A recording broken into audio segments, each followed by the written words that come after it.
napa krasana wae dalah persis. Oh, aku cocok Petruk sing dadi Baladewa. Waduh, entuk dukungan. Ayo coba kowe coba lho. Ana semane jajaran sekitar baone iblis ana bodhe jajan. Iki Prabu Baladewa. Lah. Bablasan to Baladewa. Hah? Baladewa. Kowe mau muni piye? Baladewa. Wah, ketrucut kuwi. Baladewa wani pitu asih Jawa. Ora iso, kowe ora iso. Aku sing dadi Baladewa. Kula Baladewa nggih. Yo. Bagong bapak. Berarti aku nek dadi Werkudara nek nyeluk sampean onto sing heeh. Ya pokoke dadi bapakku sementara. Siap. Ramene pripun? Aku lunga. Waduh. Lunga pripun? Lah kula yo nek diwaneni jak glut-glut ra apa-apa, ora nek kowe kalah. Wah.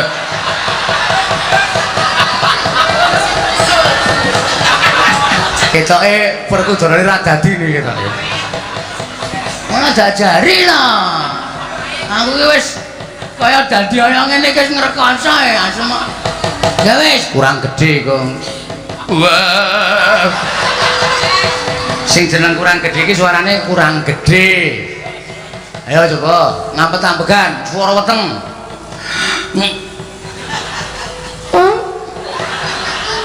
Gede lah, gede ning mambu. Aku tak melayu. Werkudara sane.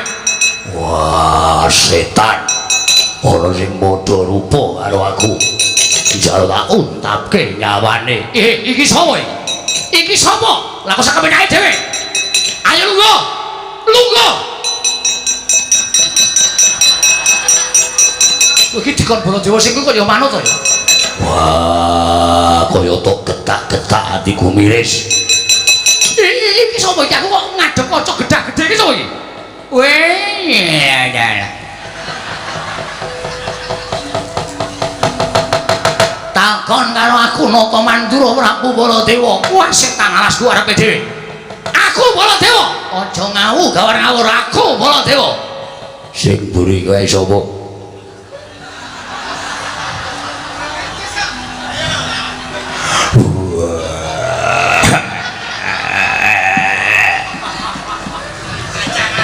Satria ing Jodi mati.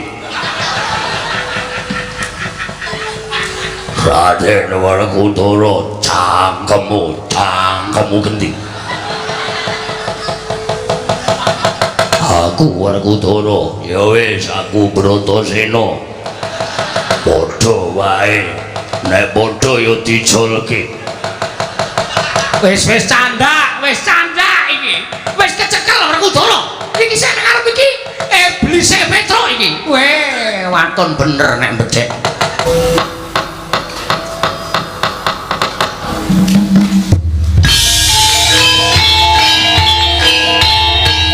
Dilanjutkan pagelaran wayang kulit semalam suntuk oleh Ki Dalang Sena Nugroho. Selamat menyaksikan.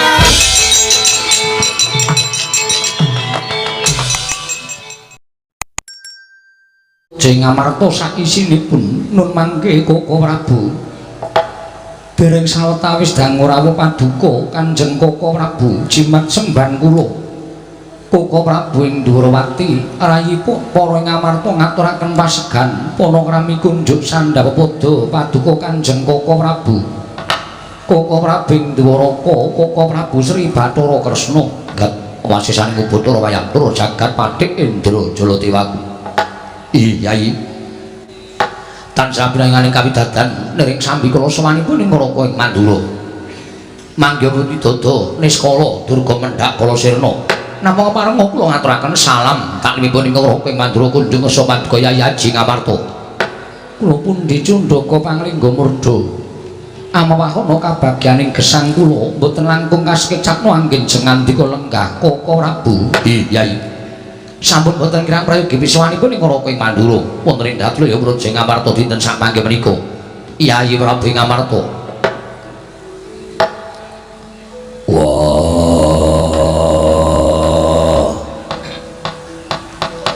Kresna kakangku. Aku ngaturake basaku katura. Kresna kakangku. Kadangipun Kakang Dimas Werkudara ya. Tak tampa siatur bukti kalawan pun Kakang nguraliwat pangestunipun Kakang Tampanana Sena.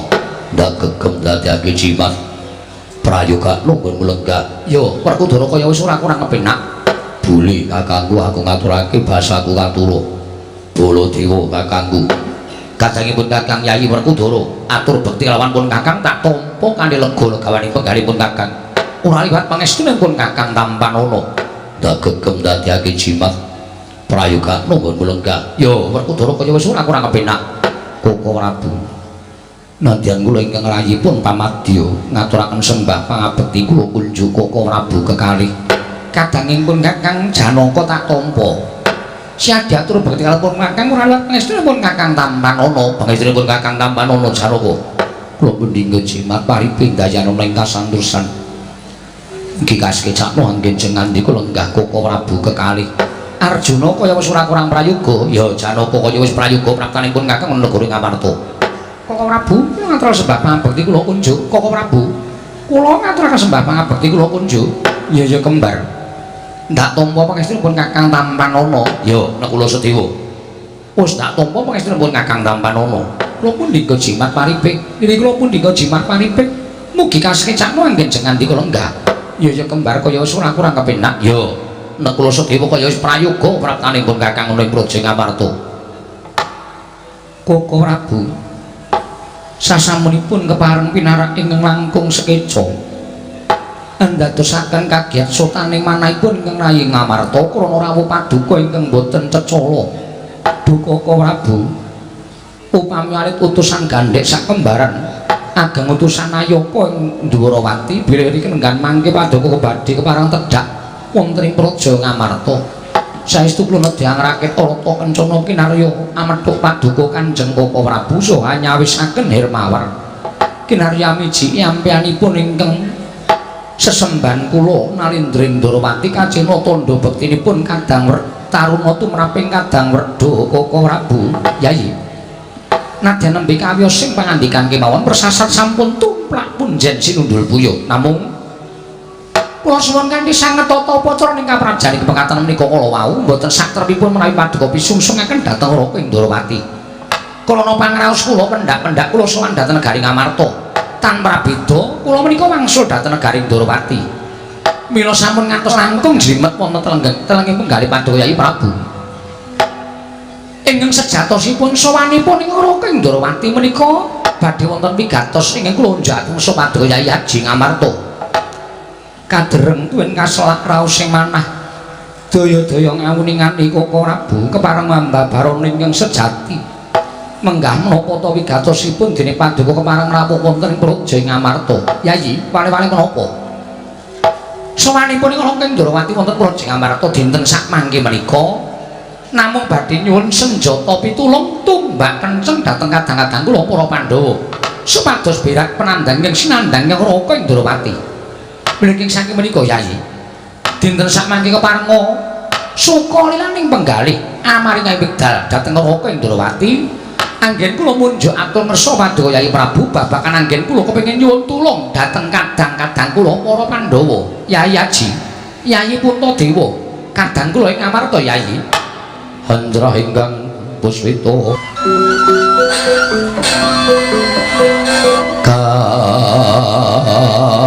kasireng samirana mrih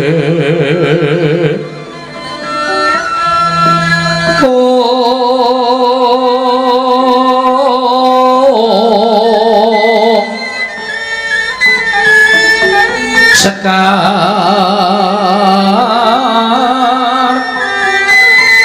kathung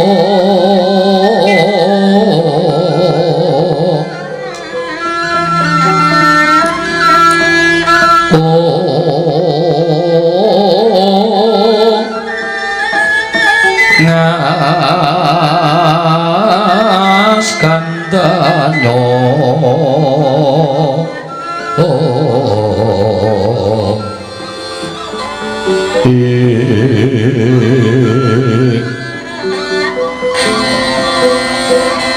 maweh raras renaning tiya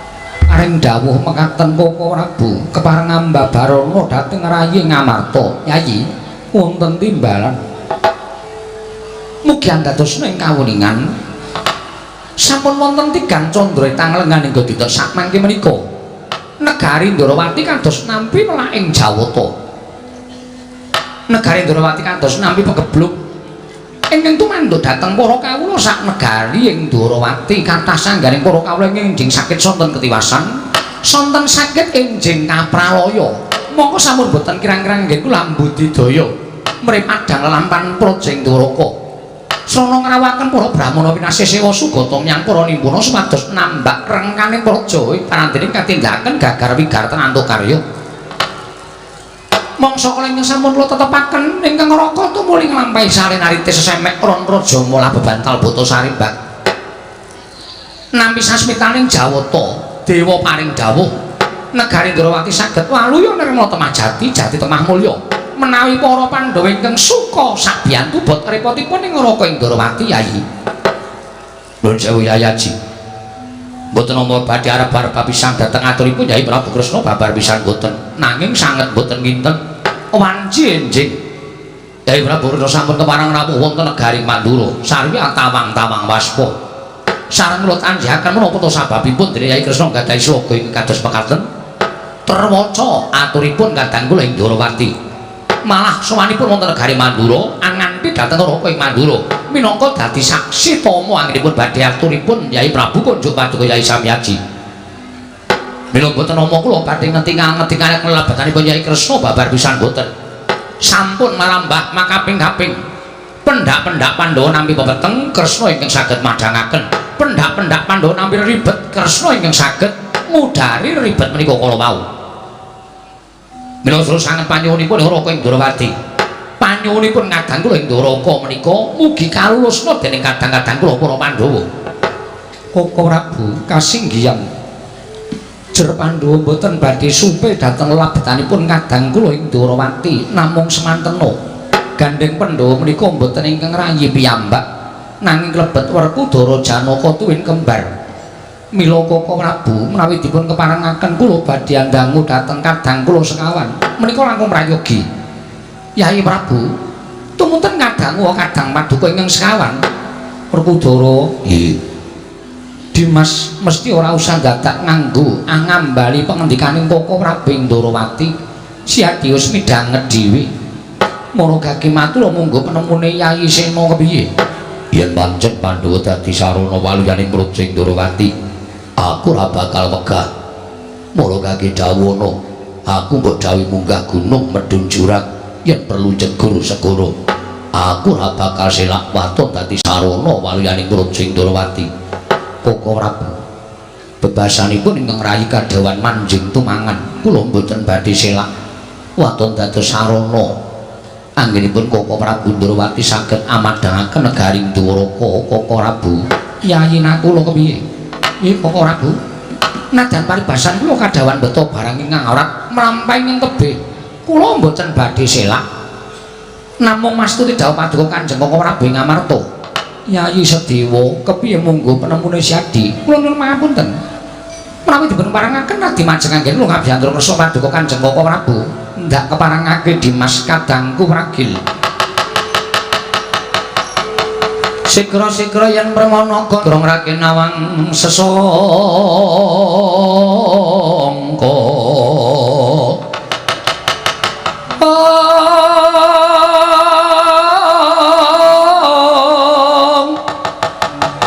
Narendra Bakmarwa sing sang katrega mulung satriku mulung mangrembak ing wadya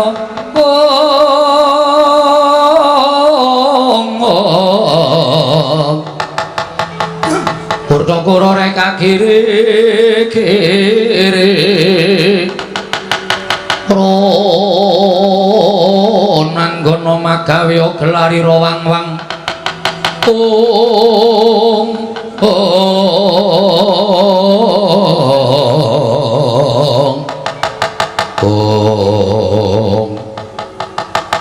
Yai Ragil Darbiatur apa maramatur marang pun Kakang nun inggih nun amit pasang Kalimantabe tinebene kula dene demawang nawang tuang Prabu telepatipun ingkang rayi anggenipun ngunjuhaken sawadya Kanjeng Koko Prabu diagung pangaksami iya Dimas ora dadi ngopo kula nuwun pangapunten Koko Prabu menawi sangganing para kadang menawi sangganing para sepuh kadang kula sepuh Kakang Panenggak Panengah tuwin kadang kula Kang Mas Nakula sarujuk babagan pustaka Jamus Lima Sada badhe kabaya wonten negari Ndorowati. Namung kula nuwun sewu menawi ingkang rayi raga nggadhahi pemanggih ingkang sanes. Penemune Dimas Sedewa kepiye? Kula nyuwun pamunten. Ngengingi babagan pustaka Jamus Miang Jimat Lima Sada menika estunipun boten pusakanipun para Pandhawa piyambak. Menika boten. Namung pustaka Jamus Lima Sada menika mujudaken panggesanganipun para kawula sak negari Ngamarta, Koko Prabu. Mongko jagat sampun nekseni milih menawi Pandhawa menika kecalan pustaka Jamus Lima Sada. Tiyang ingkang boten remen dhateng para Pandhawa menika badhe damel sengsaraning Pandhawa, tuwin badhe damel pejahing para Pandhawa menika paribasanipun angel mijet wae ngranti suwe banyu sinaring. Menawi ngantos pustaka Jamus Lima Sada menika kala wau pun cacahing negari Ngamarta tumunten kasta dening Koko Prabu Ndorowati. Menapa inggih boten badhe kapitunan sangganing para Pandhawa medhahing para kawula Sedewa kula wonten paring dawuh yen to liyane ingkang nyuwun ngambil pustaka Jamus Lima Sada ndak kira pantes sira matur ing kaya mengkono nanging ngelingana yen to ingkang nyuwun ngambil pustaka Jamus Lima Sada kuwi Koko Prabu Ndorowati paribasan sembaning para Pandhawa Pandhawa kuwi ngendika seklimah tindak sepecak ora nate keri tansah tetaronan kan Koko Prabu Ndorowati. Nanging kena ngapa lah kok dadi aturmu kaya mengkono? Nuwun pamunten. Ingkang gadahi kewajiban tumrap pustaka Jamus Lima Sada menika kula nuwun sewu Pandhawa namung menika. Nadyan menika Koko Prabu Ndorowati kula nuwun sewu kula pitados Koko Prabu Ndorowati menika paribasanipun sampun kados dene sederek piyambak. Kados dene kadang reda ingkang sembah sinunggi-sunggi wonten negari Ngamarta. Namung kula nuwun sewu menawi babagan pusaka menika mesinipun Koko Prabu Ndorowati menika boten kenging cawe-cawe. Gusti Sedewa wonten dawuh. Aja ngawuh gawar ngawur. Ucap ingkang kaya mengkono mau bakal natoni marang penggaling kakangmu tuwa. Mula yen matur iki ditata, digelar, digulung, aja nganti natoni marang atine liyang. Kula nuwun pamunten Koko Prabu.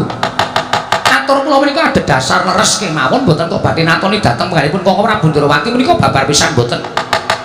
Namung dapur kanthi pamadan leres mergi menapa menawi ngantos pustaka menika mangke oncak. Menika ingkang kapitunan para kawula negari Ngamarta. Ning apa kira-kira kowe mentala? Nyumurupi marang kanane negara Ndorowati. Mongko kanan negara Ndorowati ketaman pegeblok kawulane akeh sing padha tekaning pati. Yen waluyane projek Ndorowati iki mung nganggo pustaka Jamus Lima Sada. Apa kowe awel grundel maringake ngampil pustaka Jamus Lima Sada? Kula nuwun sewu. Ingkang dados nalendra wonten negari Ndorowati menika Koko Prabu Kresna. Mongko pustaka Jamus Lima Sada menika kagungan para Pandhawa. Kula nuwun sewu lho Koko Prabu. Nalendra menika benten kaliyan para kawula. Nalendra menika wong kang sinambiran pakaryan nyekel kendho kencenging pernatan. Amis baji ning negara menika wonten pundhaking Nalendra. Nek titah utawi kawula menika wong kang diwenangake ngukur karo derajate menika kawula. Kula nuwun pamunten wis sago dadi ratu ora gelem gawe srana supaya negarane tentrem menika kula nuwun sewu. Nganten menika menapa pantes? Menapa sampun netepi dhateng darmaning ratu tuan kewajibaning ratu? Wila dalah. Wah, malah nyerwetek gunemamu. Wangune pancen kowe sengaja nggondhali pustaka Jamus Lima Sada. Mboten perkawis sengaja. Namung kula ngemutaken dhateng kadang-kadang kula sedayanipun supados emut bilih pustaka Jamus Lima Sada menika mboten kenging ngoncak saking negari Ngamarta. Wah, Sedewa, wonten dawuh. Aku percaya piranganing Pandhawa sing pinter kuwi kowe. Ning dadi wong pinter aja nggo minteri. Dadi wong pinter omong aja seneng kocak, aja seneng peparah. mengko mundhak kualik kahanane. Nadyan di kaya ngopo Kresna kuwi kadangku tuwa. Yen nganti kowe wani mancai rembugi Kresna kakangku, padha karo kowe wani karo dulur-dulurmu tuwa, kowe ora kelingan. Wis pirang-pirang lelakon Kresna bantu marang Pandhawa. Pirang-pirang kahanan Pandhawa ketaman pepetok Kresna madhangake. Kabeh mau kudu mbok petuk.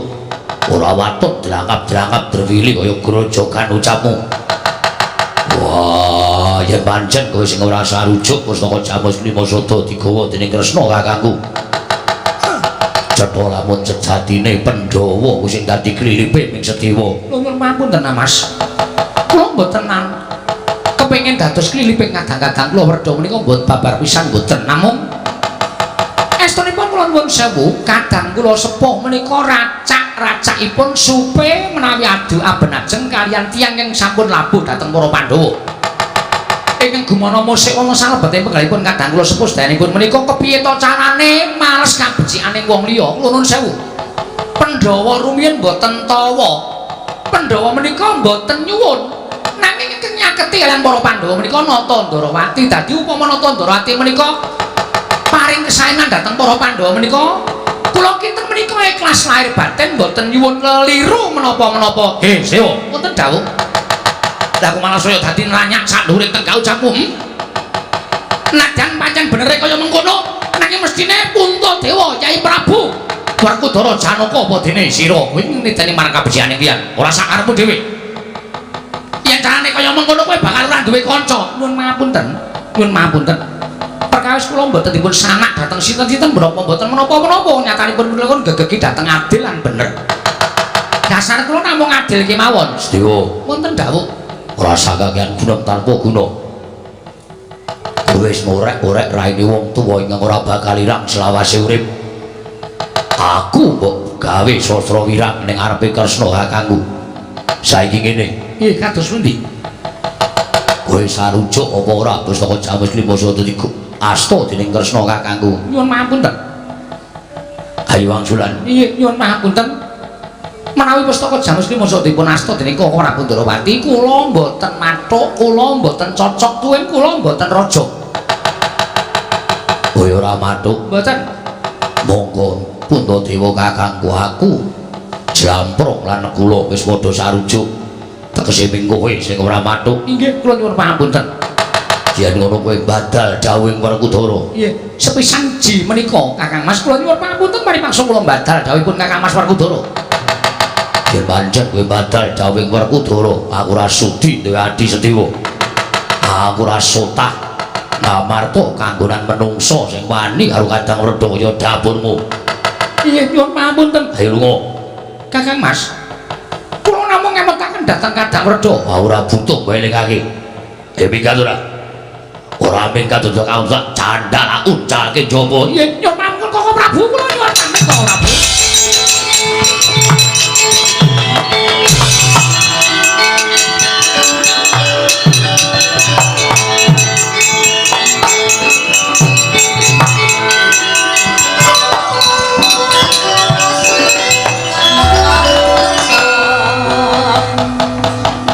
Nalindra Mekmarwa sing sang Katri Gumulung Katri Gumulung mangremak ing wadya Kurda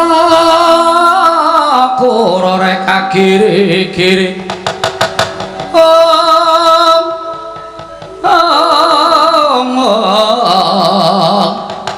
Ranggana magawe gelari rawang-wang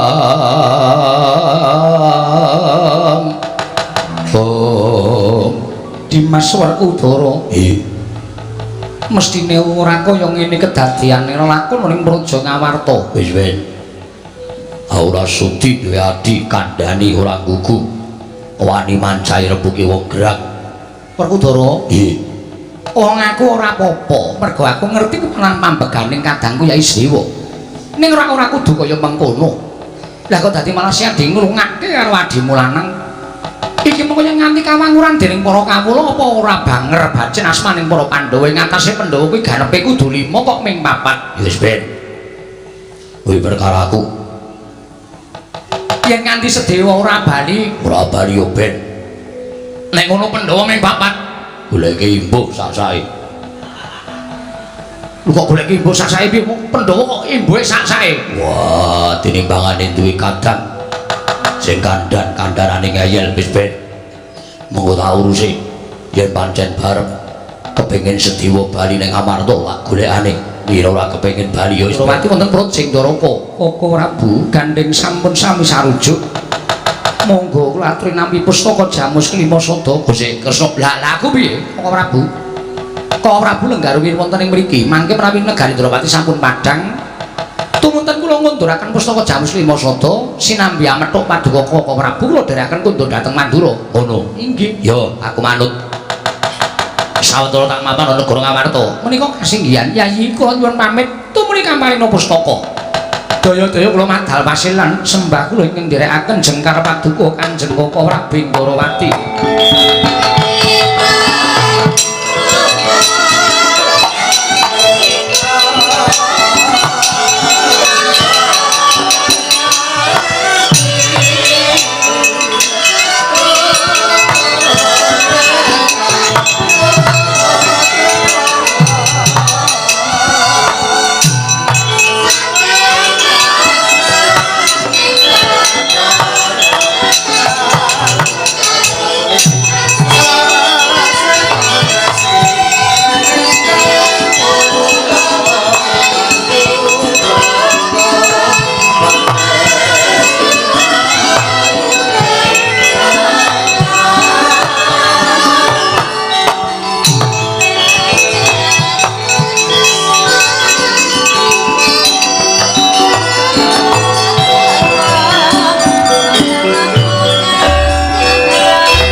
Tata trapsilanira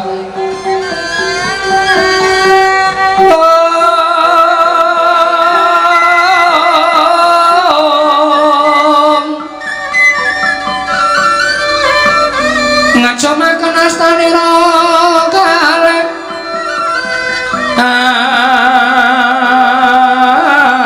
astanira kalih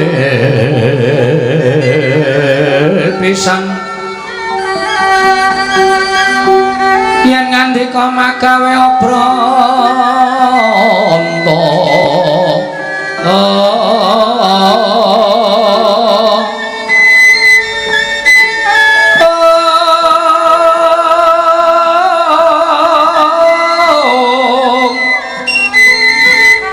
yen ngandika magawe obranta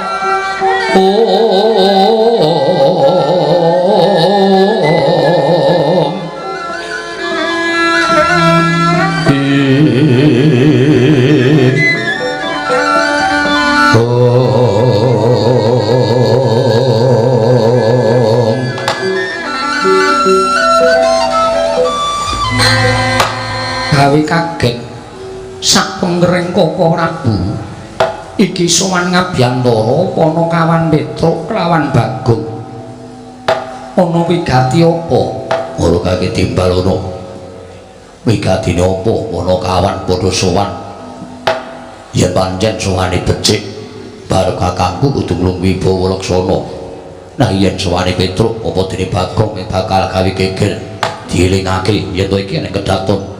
Iya Dimas prayoga nonggonmu lungguh ya wis ora kurang prayoga Panakawan Petruk padha raja sapraptanira Panakawan nun nami pasang Kalimantabe tinedene kula dene dimawahing tawang tuwang sinuwun menawi wonten lepat kanggen kula munjatono sok Paduka Sanata kula nyuwun pangapunten jer kula menika namung batur kula menika namung kawula kula menika namung Panakawan mila kiranging tata krami kiranging munggah uga kula nyuwun pangapunten.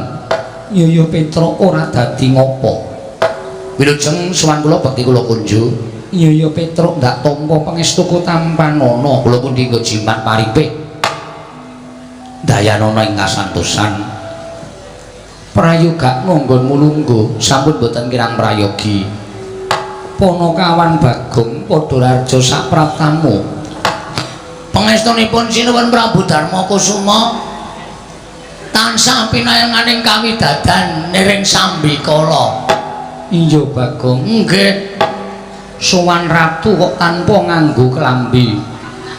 Kudanan sinuwun. Nika kula pepe teng beteng. Lho, beteng kok umepe klambi. Niki teno panas kono, Tru. Iya. Wilujeng bekti kula kunjuk nggih sinuwun. Iya ya Bagong pangestuku tampanana.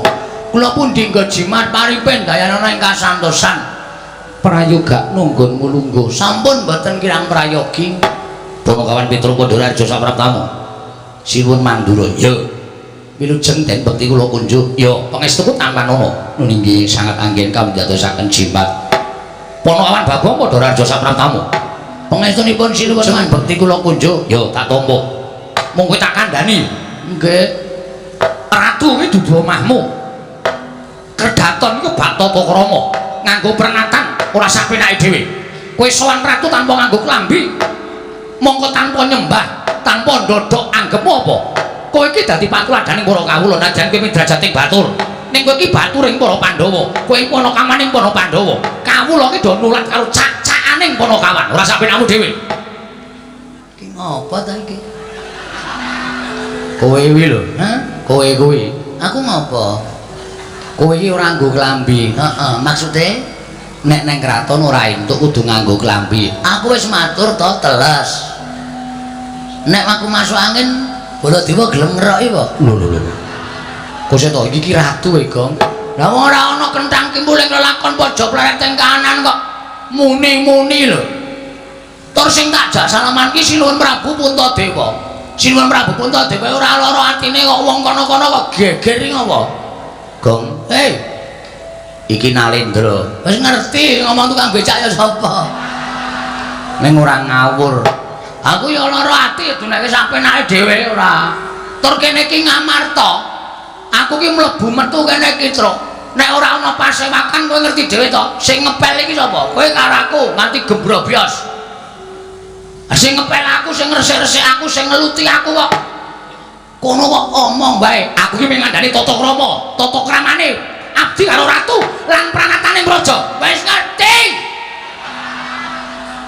Wah, Jan. Gong ora gawe masalah kowe iki. Wis to santai wae. Sinuwun Prabu Puntadewa ki aku ora klamben ora apa-apa.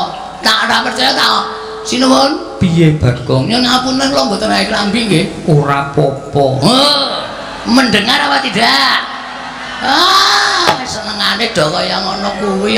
Sinuwun Prabu Darma Kusuma ki sawijining ratu sing lembah manah. Abdine iki dunggahke ning Datulaya. Arep wong kere gedibal 17 nek pancen niate apik.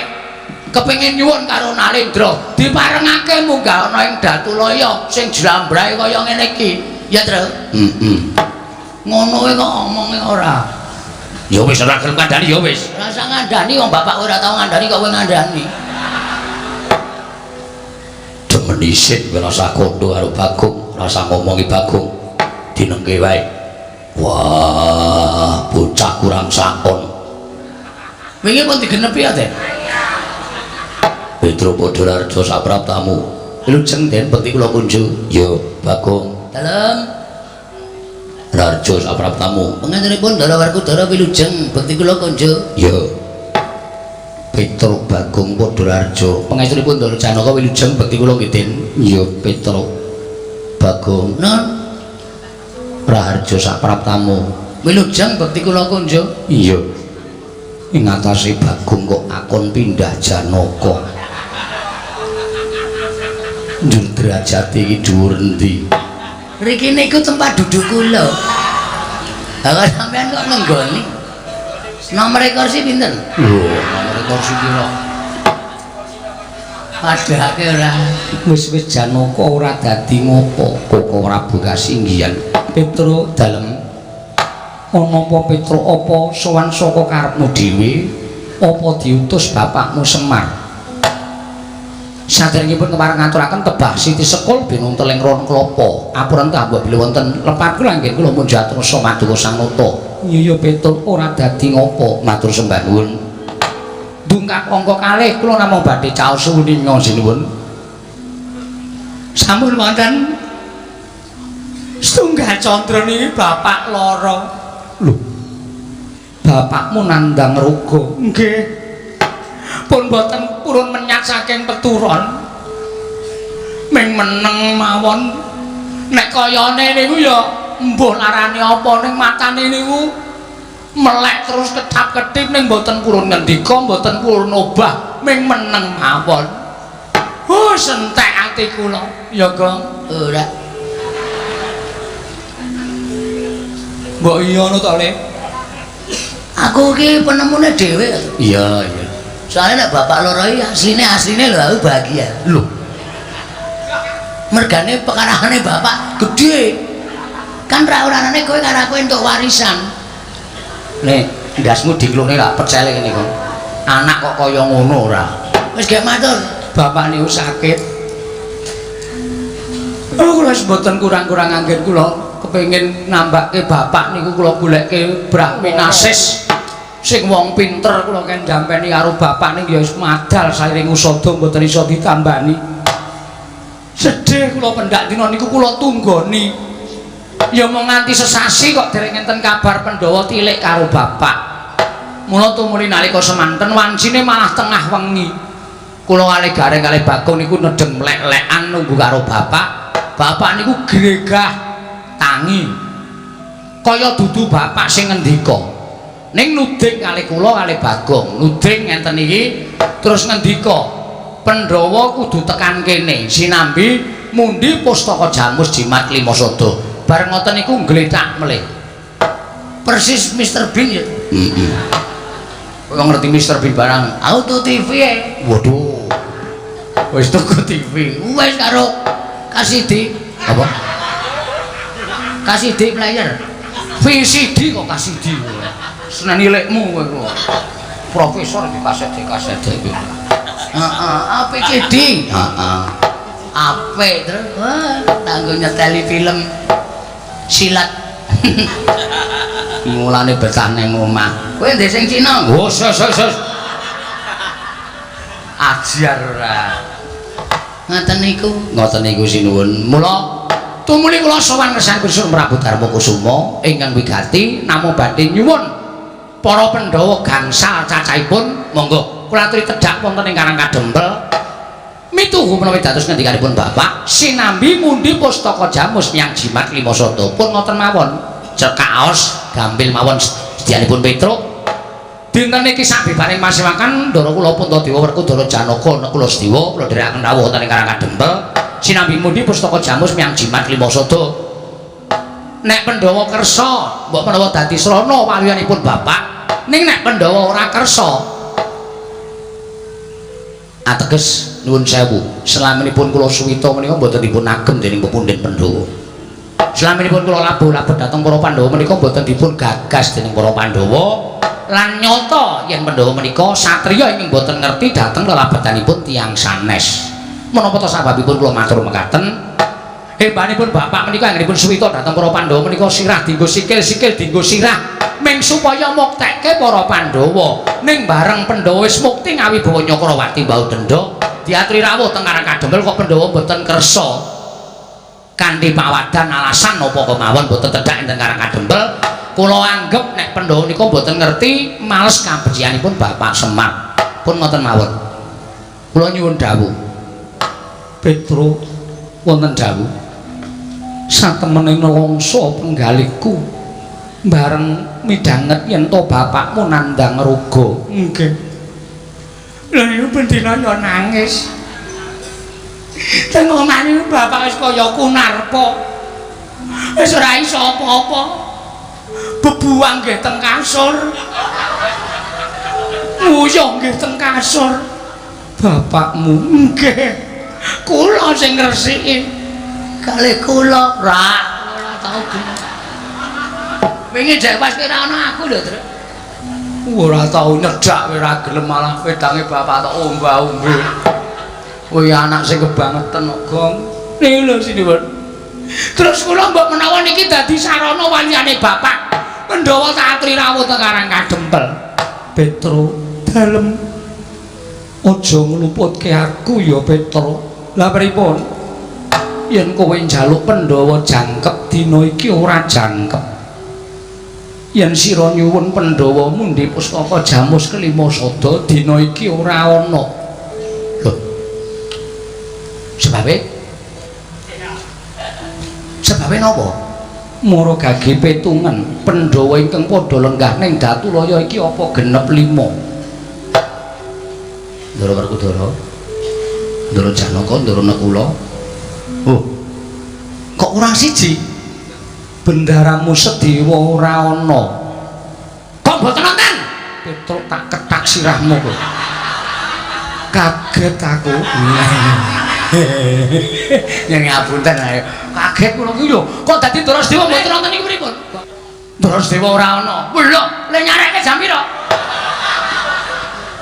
Ora paham cah iki. Tegese ora ana iki ora ana ning Pasewakan. Heh? Ora ana ning Pasewakan. Lho. Endi? Iki lagi arep tak rembug le. Wah, jan iki kok dadi kanane. Ha iki nek nganti ora genep 5, Pandhawa ora rawuh ning Karang Kajempel, bapak mati lho, Tru. Ha iya. Kanane kaya ngono e. Piye iki? Sik, ngenteni Sinun Prabu Darma Kusuma. Mula aku matur karo kowe, aku kandha karo sira. Aja nglumputke aku. Lah terus kok kanane kaya nanten panjenengan pembareping para Pandhawa kok anti Pandhawa godhang kurang siji niku kok nglumputke sapa? Petruk, nggih. Sing nundung bendaramu Sedewa apa pun bendaramu Jodipati. Ndara Werkudara? Iya Petruk. Sebabe Koko Prabu Ndarawati rawuh kepengin nyuwun ngampil pustaka Jamus kelima sada. Kabeh padha sarujuk amung bendaramu Sedewa ingkang ora mathuk lan ora cocok. Merga rumangsa pustaka kuwi aja nganti pisah kaliyan para Pandhawa, pusaka kuwi dadi panguripaning kawula Ngamarta. Yen pusaka bakal diboyong ning Ndarawati, bendaramu ora sarujuk. Tumuli dadi cengkah rembug kelawan bendaramu Jodipati. Gempung penggaling bendaramu Werkudara. Tumuli bendaramu Werkudara nundung kelawan bendaramu Sedewa kon lunga saka negara Ngamarta. Merga Sedewa ngukuhi pustaka Jamus Lima Sada aja nganti lunga saka negara Ngamarta Petruk. Ngoten to? Iya Petruk.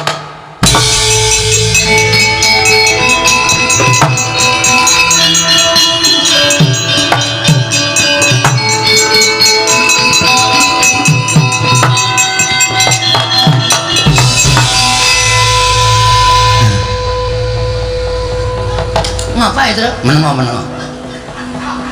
Mundur. Ki aku nesu iku mbane kedupak cangkemmu. Nuwun sewu, Gus. Nuwun sewu Ndara Werkudara. Ndara piye? Leres sampeyan nundung Ndara Sedewa. Iya, pancen bener. Sababe ora manut karo aku. Apa kudu ditunduk nek wong ora manut to? Apa wong nek ora manut kudu ditunduk lunga? Apa kudu lunga saka negara Ngamarta kula tak takon? Apa ora iso dikandhani kanthi alus-alus? Ndara Sedewa niku adimu lho, nuwun sewu. Panjenengan kali Ndara Puntadewa kali Ndara Janaka menika tunggal wadah, tegese tunggal ibu. Mongko Ndara Sedewa kula niku beda ibu, mongko ujaring para sepuh, yen kowe tresnani adimu kualon ki tresnanono ngluwihi adimu sing tunggal wadah. Lah kok malah sampeyan nundung Ndara Sedewa niku karepe piye? Niki mergo sampeyan nundung Ndara Sedewa, bapak kula iso kejet. Mergo Pandhawa ora iso rawuh teng Karang Kajempel jangkep 5 cacahe. Apa itu masalahe? Waduh. Akan ketak kowe. Aku tak takon aku tak melu nesu. Ra omongi, ha. Ndara Werkudara nundung Ndara Sedewa. Wus. Mergane Ndara Sedewa nggondhani pustaka Jamus Lima Sada sing arep diboyong Ndara Sinuwun Ndarawati. Ha, terus Ndara Sedewa diseneni Ndara Werkudara ditundung lunga. Monggo kowe ngerti to, bapak butuh Pandhawa 5. Heeh. Monggo nek ra ana siji ki tegese Pandhawa ora genep 5. Ngono ya? Heeh. Lah terus masalahe kowe nesu? Lah ya iki mau. Ora tis. Ora ana ketok ora ana sing nggo nesu ya, Tru. Ndara Werkudara nundung Ndara Sedewa. Heeh. Mergo Ndara Sedewa nggondhani pustaka Jamus Lima Sada. Ndara Werkudara duwe penemu pustaka diparingke Sinuwun Ndarawati. Betul. Ndara Sedewa terus ditundung mergane wani karo Ndara Werkudara. Terus Ndara Sedewa lunga. Heeh. Lah ya iki nesune nggo nendi?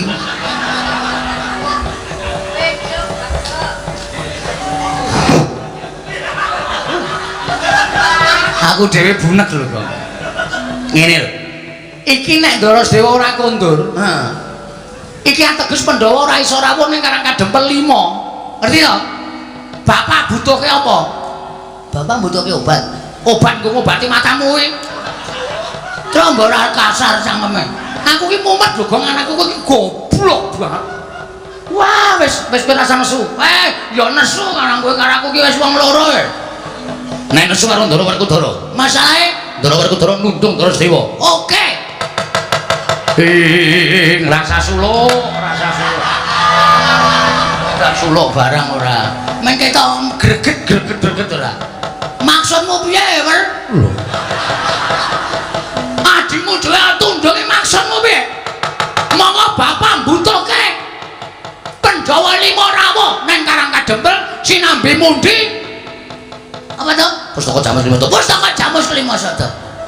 Aku nek nganti kok bapak ora kelakon didep Pandhawa 5, nek bapak cilik lara, gedhe tekane mati, sapa sing tanggung jawab? Semangkean kowe. Mentala karo Ndara Dewa. Dumes Dewa ki nom dhewe. Terus kowe luwih tuwa, sithik-sithik kudu manut kowe. Ora selawase wong tuwa ki bener. Semangkean ora. Kowe iki nesu karo sapa? Werkudara. Kok ngerti aku? Siramu nutupi kok.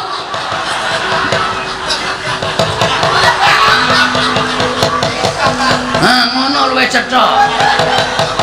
Ratu kok kon mengleng iki lho. Ora ana ratu kok kon ngene iki ra ana. Ngono terus lho? Yo. Hah? Aku sing ora trima. Tantrimane Bagong karo Petruk. Kok tak kandhake bapak kowe Werkudara. Aku matur nang kersane bapak. Bapak mengko takon jenggelek. Aku teko tak lapori, Pak, Pandhawa ora iso rawuh nang Karang Kadempel 5. Bapak terus muni mergane apa? Ndara Dewa ditundung Ndara Werkudara. Kok Ndara Dewa ditundung Ndara Werkudara, aku njlentreke ngene, Pak. Bapak terus mari ya, Tra ya. Heeh. Bapak mari nesu, Ndaraku ke pancen njaluk dikandhani tenan. Nesu nang Jodimati. Pancen bapak war nesu karo aku kon mara. Ora wedi ya, Tru. Liyane. Pamane apa? Nek bapak nganti nesu karo sampean, bapak ngetoke kekuatane bapak. Kekuatane bapak apa? Apa ya? Ambu. Apa kekuatane? Apa ayo? Aku ora ngerti kok. Ya iku kekuatan lahir lan batin. Kowe cilaka nek nganti kena kekuatane bapak. Pun pokoke kula mboten trima perkara niki. Kula ya ora trima. Tak kandhani. Kowe tak kandhani do iso ora? Kowe iki do gagas karo awakmu apa ora? Kowe iki do nyawang karo githokmu apa ora? Kowe iki batur kok dlangap. Ucapmu ning Kedaton Negara Ngamarta. Werkudara ki arep dikaya ngomong kuwi piyai. Kuwi bendaramu, ora sampe nakmu dhewe tau naunake. Terus? Padha loro mungsuhe saiki, Tru. Iya. Kowe njagani Werkudara, aku tak njagani iki. Ratu Valentine. Lho. Ratu Valentine. Aku iki ping kuwi awake kuwi. Bagong saya kurang ajar karo aku. Saiki ngene bae, kowe baliya. Ngenteni nek wis rampung Yai Prabu Ndrawati nambak rengganing perut sing Dwaraka. Wis lak mecicil, Bapak. Sing dibutuhke saiki kok. Tru, percuma wae dhewe padu karo wong loro iki. Karepe mumpung Sinuwun Ndrawati durung adoh. Terus donya ya, Tru yo. Yo, bekakang nendaran. Yo, ora apa-apa kok. Yo.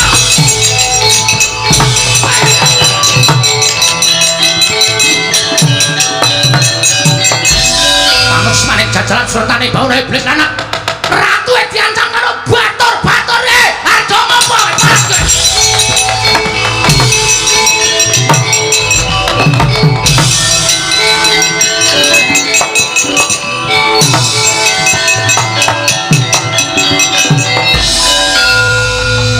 Janaka kok tingak-tinguk arep ngopo? Kula bingung piyambak Koko Prabu. Teka lampanipun kados mekaten Koko Prabu kula mboten mangertos kedas kados pundi.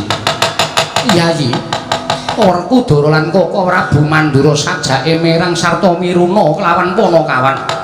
Upama dadi panca bakah pisan ya Dimas. pisan aja nganti dadi dardah antaraning Koko Prabu Mandura lawan Werkudara lan Petruk apa dene Bathara Hyang.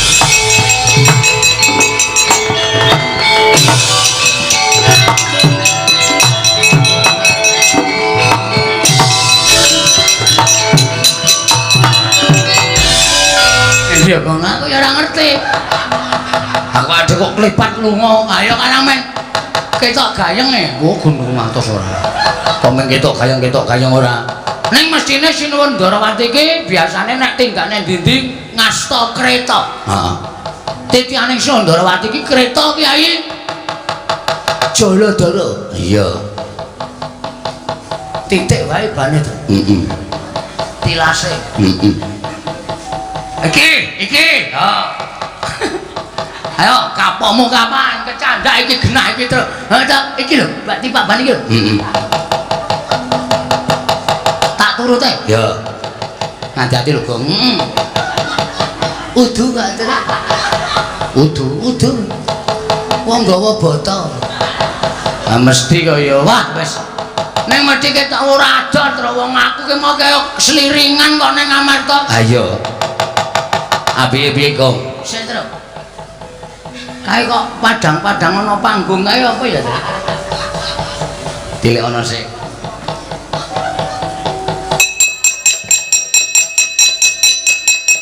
Apa Gong? Ana pentas limbukan. Nonton sik apa piye? Yo. Wonten timbalan. Ana dawuh apa Pakde? Waktu dina iki aku wis nyuwuni diparilahi wong atuamu ya kuwi adhiku Jodipati. Supaya yang wigati nglumpukake kelawan anak-anak Jodipati Gatotkaca Antarja lan Antasena. Ingkang wigati bakal ndak kongkon supaya mlapat sarta nungka playune Petruk karo Bagong. Liripun kados pundi dene Paduka Prabu paring dawuh mekaten. Wonten paridamel menapa wong Prabu dene Paduka paring dawuh mekaten. Gatotkaca wonten timbalan. Antarja wonten timbalan. Waktu dina iki Petruk karo Bagong ngoyak kelawan tindake kaya Prabu Ndarawati. Ing nalika semana rawuh ning Praja Ngamarta kepengin nyuwun ngambil pustaka Jamus Myang Jimat kelima Sada. Kacarita Praja Ndarawati ketapan pegebluk akeh para kawuleng esuk lara sore ketiwasan sore lara esuk nandhang pralaya. Mongko bisane waluya nirmala temah jati yen to tinumbalan pustaka Jamus kelima Sada. Malah iki mau wae dadi geger ana ing kedaton negara Ngamarta. Liripun kados pundi dene Paduka paring dawuh mekaten. Ngerti yo? Yen to wektu dina iki Pandhawa ora jangkep 5. Lho. Pandhawa mboten jangkep gangsal. Lho, Pandhawa mboten jangkep gangsal kados pundi Wong Prabu? Sik Pakde, Pandhawa kok ora genep 5 ki ana apa? Antasena piye? Nek kowe arep njaluk keterangan Pandhawa kok ora genep 5 kuwi njaluk keterangan karo bapakmu. Pak, apa? Pandhawa kok ora genep 5 ki ngopo? Pancen bener ngendikane Padimu Mandura. Pandhawa ora genep 5. Terus pamanmu bumira tawu tak tundung lunga. Mak Cilik Sediwa, yo. Dasare wani nyentulane rembuge bapakmu Jodipati. Kok nyentulane rembuge bapak Jodipati ngrebuk perkara apa? Kresna kakangku tekan negara Ngamarta. Kepengin nyuwun ngambil pustaka Jamus kelima Sada kabeh wis arujuk. Barep kakangku aku Janaka Nekula kabeh padha mathuk lan rumaja. Ya ming mak cilikmu Sediwa ingkang kekakian gunung tanpa guna. Ora sarujuk lan ora mathuk pustaka Jamus kelima Sada diboyong dening Kresna. Nganti akeh-akeh ature mak cilikmu Sediwa nganti gawe gempung rasane bapakmu ing Jodipati. Kowe ngerti watake bapakmu. Aku yang dicentulani rembug karo sapa wae mesti ora bakal tak anggap gedene, mesti bakal tak tundung lunga. Mula ora ngomongake nadyan kuwi makmu cilik dhewe. Yen pancen wani karo bapakmu mesti tak tundung lunga. Oh sik, perkarane aku tak takon. Mak Cilik Sediwa tak tundung lunga dasare perkarane apa? Wani karo aku. Wani karo bapak ki perkarane apa? Sing dirembug apa? Mak cilikmu Sediwa ora sarujuk pustaka Jamus kelima Sada digawa dening Kresna kakangku. Apa mak cilikmu Sediwa ora ngerti yen to Kresna iki gedhe lelabuhane tumrap negara Ngamarta. Wis ping pira Pandhawa nandhang pepeteng Kresna mesti madhangake. Wis ping pira Pandhawa nandhang ribet Kresna mesti gawe padhang. Wah, dikira Pandhawa ora ngerti males kabeciane nata Ndrawati. Mula nadyan kanthi pawadan apa wae tak anggep atur Dewa mau luput. Lah kok sik pustaka Jamus Lima Sada digawa ning Ndrawati iki arep dienggo ngopo? Dienggo tumbal. Dienggo tumbal perkara Ndrawati ketaman pegebluk. Terus mak cilik ora entuk. Yo. Pak, apa? Nek tak pikir kok bener mak cilik timbane bapak. Kaya aja ngewangi makku cilik, apa kowe kelakon katut tak tundung. Aku rasa tak tundung, aku lunga dhewe kok, Pak. Aku lunga dhewe, wis tak percaya to? Wah, Antasena, piye Pakde? Pamanmu Dewa pancen luput, kosek. Nek didelok tata lair pancen luput. Nek ditonton saka batin urung karoan luput. Lho, dasarmu apa urung karo luput? Dasare Majelis Dewa kowe nuwun sewu, arepa Pandhawa Lima cacah iki wong pinter-pinter, wong sekti-sekti. Ning sing digdaya dhewe nek miturut aku paningale cetha dhewe kerep nggunakake Permana Jati iki Majelis Dewa. Mula Majelis Dewa ngendika kaya ngono kuwi mesti nganggo pawadan, nganggo dasar. Dasare pustaka Jamus Lima Sada digawa ning negara Ndrawati mung didadekke tumbal. Monggo didadekke tumbal ki apik-apike mung dipendhemke ora bakal bali meneh. Mula Majelis Dewa nggone gondeli pustaka Jamus Lima Sada kuwi tak anggap bener. Tak anggap bener. Yen ngono tegese makmu Majelis Dewa kuwi ora ngurmati karo Nyai Prabu Kresna. Ora perkara ora ngurmati, ora perkara ora ngurmati. Ning apike rak ditonton sik, apike ditonton sik. Pancen Majelis Dewa mau ngendikake yen to dititi priksa dhisik. Lah kuwi apik. Ya nek Ndrawati ketaman pegebluk tenan. Nek ora ayo pustaka Jamus Lima Sada wis kepacut digawa sinuwun Ndrawati. Mongko Ndrawati ora ketaman pegebluk gedhe-gedhene ana panyokra bawane Majelis Dewa. Yen nata Ndrawati iki dudu nata Ndrawati sing tenanan. Utawa dudu nata Ndrawati sing sak tenane. Mula aku ngerti kuwatir penggalih Majelis Dewa. Antasena. Lah kok dadi kowe malah ngarani Nyai Prabu Kresna dudu Nyai Prabu Ndrawati sing tenanan karepe piye? Saiki akeh sulapan lho, Dik. Saiki akeh wong membo-membo. Mongko nuwun sewu, kedung jero iso dijajaki atine menungso sapa sing ngerti. Ayo. Iki mengko nek nganti pustaka Jamus Lima Sada diasta dening Ndrawati, mongko jebul kuwi panjalmaning mungsuh sapa sing arep tanggung jawab? Sapa? Apa Pakde? Apa Bapak? Iya, kok do meneng wae iki piye iki? Sing arep tanggung jawab sapa? Sing arep tanggung jawab sapa aku tak takon. Nek nganti Pandhawa kelangan pustaka Jamus Lima Sada, Pandhawa kuwi apes jurite. Pandhawa ora ndek kekuatan. Wong sing ora seneng karo para Pandhawa bakal gawe cintrakaning Pandhawa, gedene pati ning para Pandhawa kuwi angel mijet wae ngeranti. Ya ora? Lah, saiki lagi do mikir. Oh, kuwi senengane ya grusah-grusuh. Anggere nesu terus minggat, anggere nesu minggat. Mbok yo mikir, Majelis Dewa ki ping pira wae to nyelametke negara Ngamarta? Ketoke pancen ming ragil. Kae ming Pandhawa ragil. Ning kae ki nek wong ngerti, kae wong pinter. Bapak kowe kalah pinter. Bapak ki gunake okol, ning ora tau gunake akal. Ning Majelis Dewa kae gunake akal, ora tau gunake okol.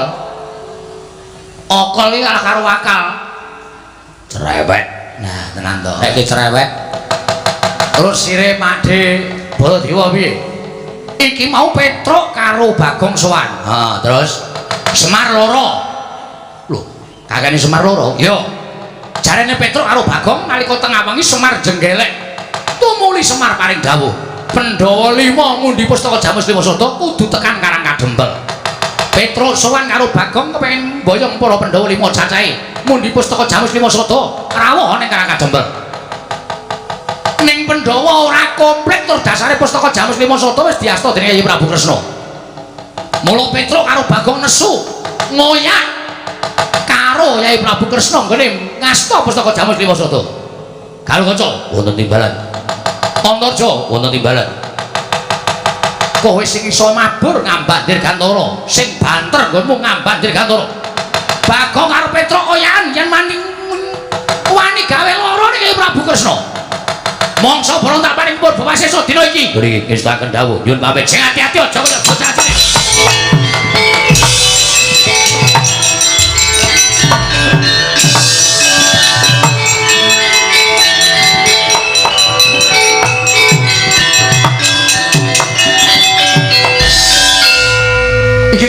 kaki piye? Lebu. Lho. Ora mlebu piye? Moh. Aku ora arep melu-melu perkara iki.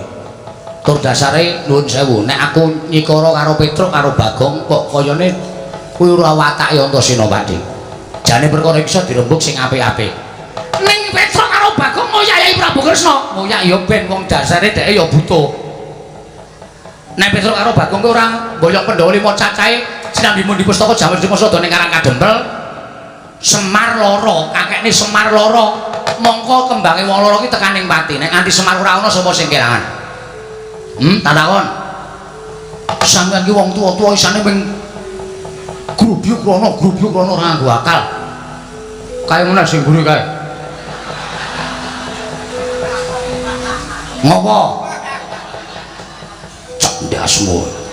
Karo wong tuwa wani. Aku wani karo bapak iki bola-bali wani iki mergane aku mengeling karo bapak. Sone iki aja nganggo akal. Iki nek nganti Kakang Garukaca, Kakang Antarja mentala karo Petruk karo Bagong, kriwikan dadi grojokan geguyon dadi tangisan. Nek nganti Semar ngerti Petruk karo Bagong dikaniaya karo Kakang Garukaca Kakang Antarja, Semar terus tumuli mari leloro ngamuk ning Amarta sapa sing arep ndoke Semar. Lah. Wah, wis parah iki ora.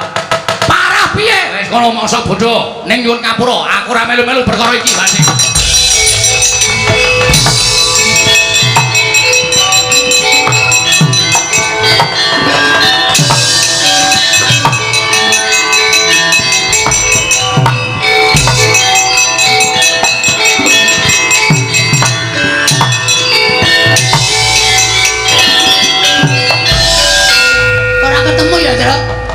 Aku dhewe ya bingung lha wong dadak mampir ndelok limbukan barang. Wis ado le mlayu. Apik, aku ki nek ora metu Gembos Asmara. Apa? Kuwi lho lagu sing anyar lho apa? Gembos Asmara. Gubuk. Mau tuh gembos lho.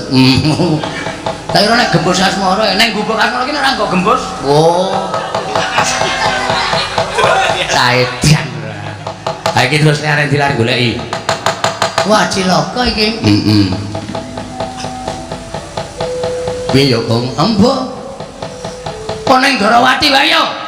Jujuk Darawati. Nek ning Darawati ana Ndara Sencaki. Nek kowe karo aku wani karo Sinum Prabu Kresna njaluk pustaka Jamal Dimasada, mungsuhe Ndara Sencaki. Waduh. Modar ya? Mulih wae po. Mulih kok nek ade omong bapak. Pak Pandhawa karo pustaka Jamal Dimasada ora rawuh ning Karang Kadempel, terus mripate putih kabeh piye? Sentik ngono. War nutupi nyawane bapak apa? Wah iku sarwanipun jaga. Wah, jan wis. Kok dadi kaya ngene ya kahanan uripe bapak ya, Tru? Aku ora ngerti. Piye iki ya? Wis dipikir alon-alon butuhe mengko piye carane supaya bapak ya ayem. Pustaka Jamal Dimasada ya iso tekan Karang Kadempel, Pandhawa 5 ya iso tekan Karang Kadempel. Pandhawa 5 ora jangkep, Ndara Sedewa lunga, ditundung Ndara Werkudara. Piye ya? Apa kowe dandan cara Ndara Sedewa? Waduh, suaraku ora iso cilik. Mun nek bapak-bapak iki awas lho, terus nek nganti ngerti Sedewane kok cangkeme kekamban ngono piye yo. Ora ngerti aja to? Wah, jana angel ya kok angel iki repot awake dhewe. Ayo.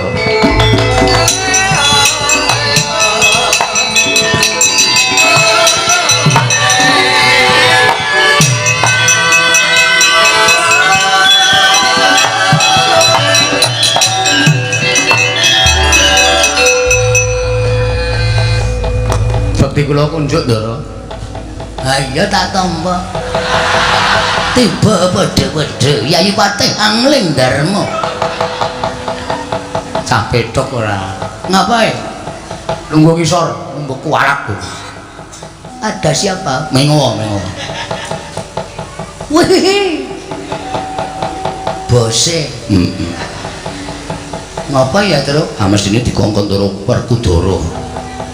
Antasena, Petruk karo Bagong keplak ana ning dalan.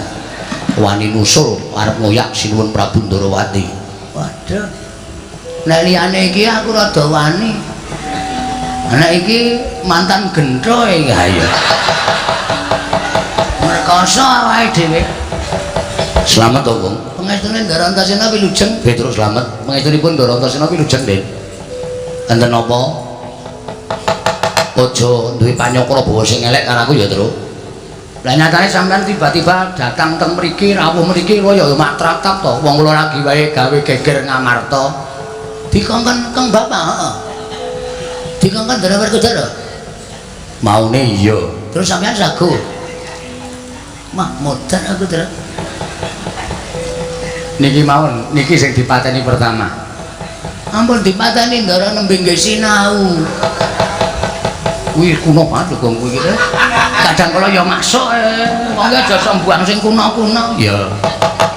Kowe tak kandhani aku tekan kene iki arep jarwani karo kowe, ngabari karo kowe. Nggih. Kowe digoleki Kakang Gaca karo Kakang Antarja. Waduh. Kakang karo Gaca Kakang Antarja dikongkon bapak kon goleki kowe, dikongkon karo Siwa Mandura kon goleki kowe. Gatotkaca Antarja Petruk Bagong golek ana. Yen ketok mlayu ngoyak karo adhiku Yai Kresna, Petruk karo Bagong Jatasana. Sing muni ngoten Siwa Mandura. Klebu sampean. Iki mesti sing pertama ngantil iki, Tru. Seto sabar to. Awak kowe ngarep, Tru? Iya. Dadi nek kena kowe sike ora. Mula aku tekan kene iki aku arep ngabari karo kowe mergo aku isih tresna karo kowe, Tru. Nggih, aku ngerti perkarane saka bapak. Tak pitung-pitung nek aku ngewangi karo Siwa Mandura, aku ki dadi wong sing luput. Oh. Ah terus ngene bae. Kowe nek perang karo Kakang Gaca wani ra? Mbok mudhar nek wani. Hari kon ku otot kawat balung mesi.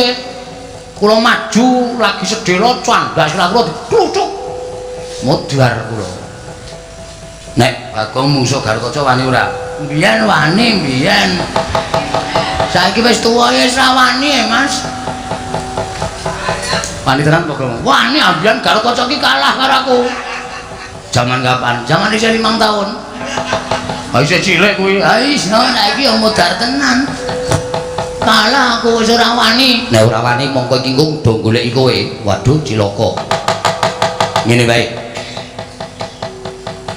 Aku tak ngadeg nang kene, engko nek Kakang Garukaca Kakang Antarja tekan kene men bingung. Carane bingung, kowe tak dandani cara Garukaca karo Antarja. Engko tak anggap nek wong loro kae Garukaca Antarja palsu. Matuk. Ning kula Antarja. Aku wae suaraku ora iso gedhe lho, Tru.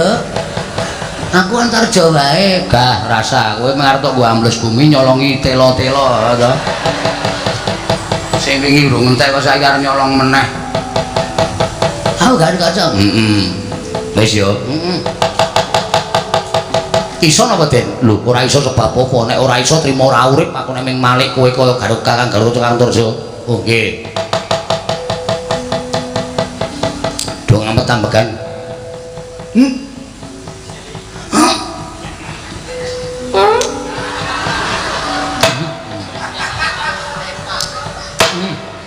Iki ngopo, Gong?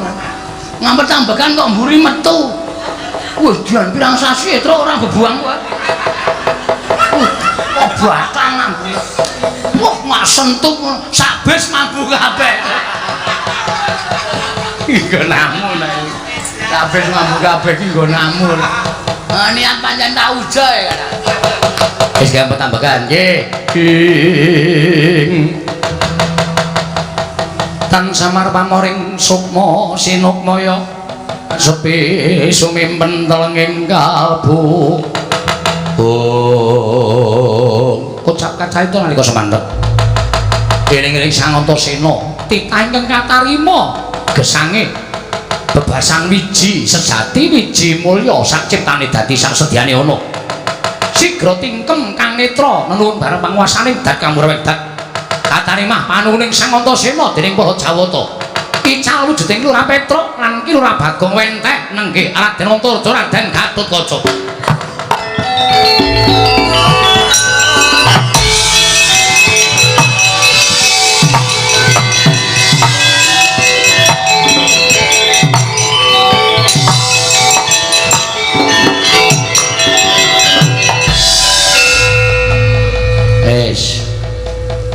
Mpun apa? Wes.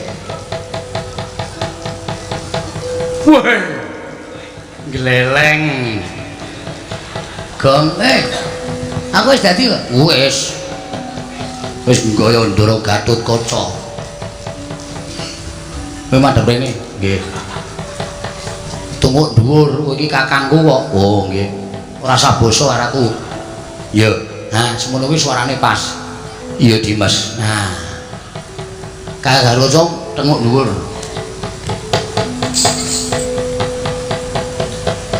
Kakang Gatotkaca. Apa kok dadak jeblok bane? Gatotkaca iki nek omong ora mak ngono sih ta, Tru. Kowe rak ndara werku Dara ora sades to. Gah aku. Kakang Gatotkaca gadangi pun Kakang Dimas Antasena apa Kang? Kurang gedhe. Waduh, aku rekoso tenan Tru, aku mau ki Antarja wae kok. Wis dadi kok kurang gedhe. Dimas Antasena. Dimas Antasena. Kurang gedhe sithik. Dimas Antasena. Dianteke. Dimas Antasena. Suarane dicethake ora didokke sithik. Wah. Wah, Gatotkaca kok jenes. Minggir nyuwun pangapunten Kamas, nyuwun pangapunten. Kamas dong kowe mloco to ora. Wis ngene wae engko sing tak jak omong Kakang Antarja. Kakang Gatotkaca rasa melu omong. Iya Dimas. Ora usah omong, ora bakal omong Dimas. Akhirnya Demes wae. Iki engko ana Antarja karo Gatotkaca tekan kene, nek aku pokoke ngaku sampean sing asli, tak anggap dheweke sing palsu. Iki tak nggo jalaran nek aku wani karo kadang-dang tuwa. Iya Dimas ku lho ora iku Dimas. Ngono ya Kakang Gatotkaca. Iya Dimas.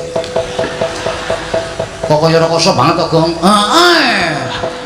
Aku tak biasa wae. Aku nangan, nek biasa konangan suaramu ki khas banget ya. Untir bayarmu. Gulu. Aku seneng bayar. Mulane kok do rekoso uripe atau untar-untir wae. Sing lemu kok ming kowe tok liyane do kuru-kuru. Wis dinteni kene, engko nek do tekan kira do kaget kabeh. Iya Dimas.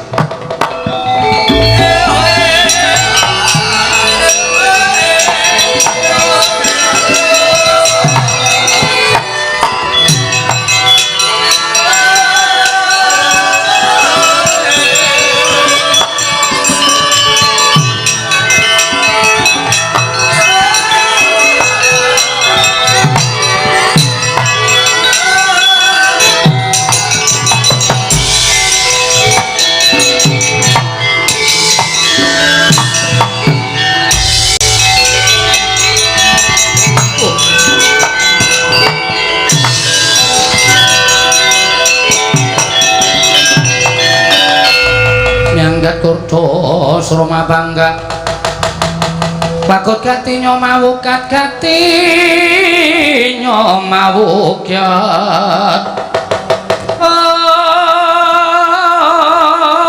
omong kiro wang-wang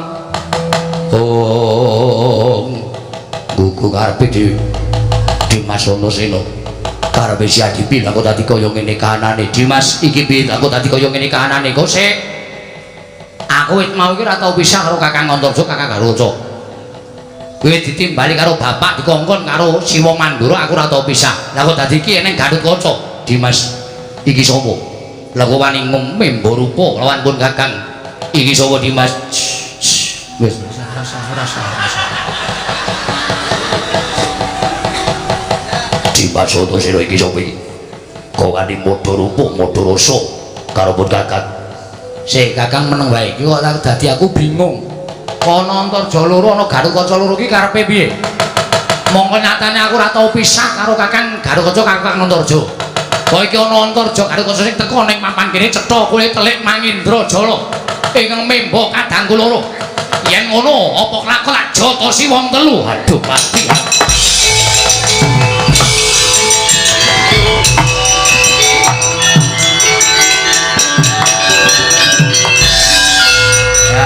Gampang to. Ula kok ming gampang banget Dimas. Ngapusi wong loro kae iki gampang. Kae iki cah Digdaya ning nuwun sewu kurang pergaulan. Iya Dimas jengkulmu mlocot kuwi lho. Wis ora ana mungsuhe kok Dimas. Ayo Salim. Salin, Gong. Hah? Salin. Mbok aku tak ngene iki wae. Arep ngopo kowe iki ora? Salin.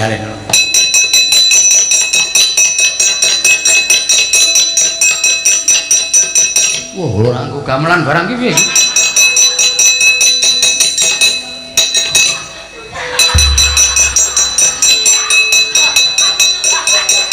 Kecekel ya, Truk. Tapi arep dadi Garut Kaca kok emoh salin ora. Kaya asik ya. Aku dari Garut Kaca dadi ganteng banget ya.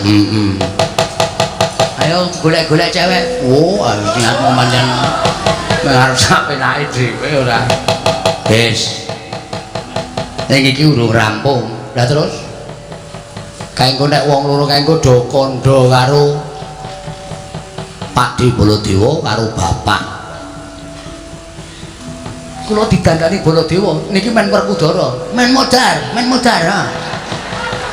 aku dandani Werkudara, karo Werkudara teko. Wah, ana sing padha rupa aku bres. Aku Baladewa ora wangun. Aku Baladewa wangun aku. Pasaing jajaran sultan Bawana. Ayo, iki nata Mandura Prabu Baladewa. Sapa sing wani karo nata Mandura Prabu Baladewa maning pituwasi Jolotra nampa Krasana. Wah, dalah persis. Oh, aku cocok Petruk sing dadi Baladewa. Waduh, entuk dukungan. Ayo coba kowe coba lho. Ana sing mani jajaran sultan Bawana sudah iblis bodho jajan. Iki Prabu Baladewa. Lah. Bablasan to Baladewa. Hah? Baladewa. Kowe mau muni piye? Baladewa. Wah, ketrucut kuwi. Baladewa wani pituwasi Jolotra. Ora iso kowe ora iso, aku sing dadi Baladewa. Kula Baladewa nggih. Yo. Bagong bapak. Berarti aku nek dadi Werkudara nek nyeluk sampean. Onto sing heeh. Ya pokoke dadi bapakku sementara. Siap. Ning yo ngenteni dhisik, nek kaene ora do lapor kowe tias tak dandani dak malah gleleng. Dinteni dhisik. Nggone ana swara wong sumbar-sumbar Siwa Mandura nesu, lah kowe tak dandani. Lah terus mengke nek Siwa Mandura nesu, kula pripun? Lho, wani gelute padha-padha Baladewa kok. Waduh. Masalah iki.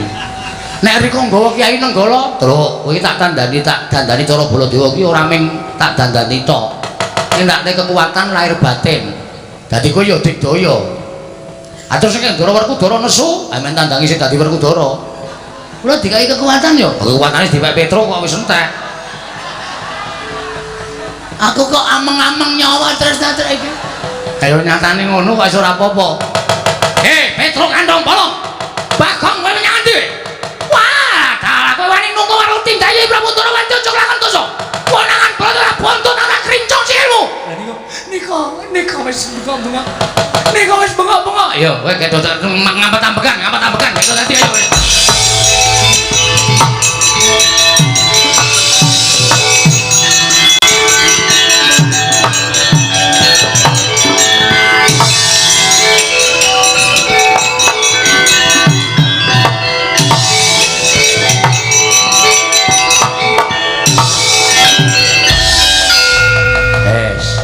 Ning iki aku ora melu-melu lho, Truk. Ora melu pripun? Aku lunga. Waduh. Lunga pripun? Lah kula yo nek diwaneni jak glut-glut ora apa-apa, ora nek kowe kalah. Wah.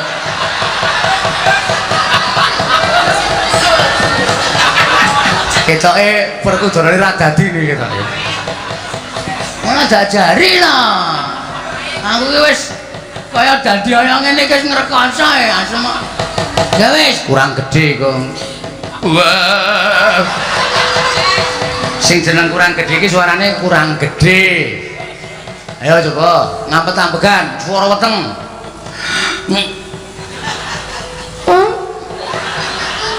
Gede ta? Gede ning mambu. Mau gede kok mambu ra. Oke wis. Wah. Kurang gede neh. Sithik, Kas. Wah. Gede ki sithik. Cengele rada didingloke cengele. Wah. Wis kurang sithik nek wangun, Wah.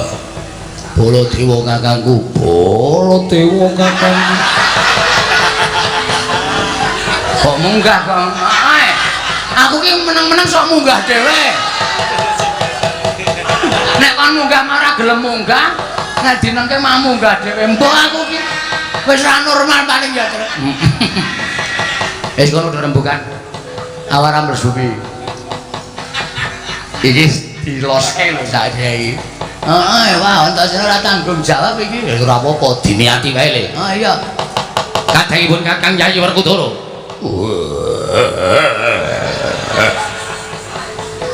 Siadi kudu ngati-ati. Iki bakal ana mungsuh sing nekani. Iya. Aku wis samapta ing gati sawiko ing diri. Ora munggah medun. Ajeg. Angel. Diajeke iki angel. Ati saya nek nganggur sedhela kon ajeg iki angel. Mesti medun dhewe.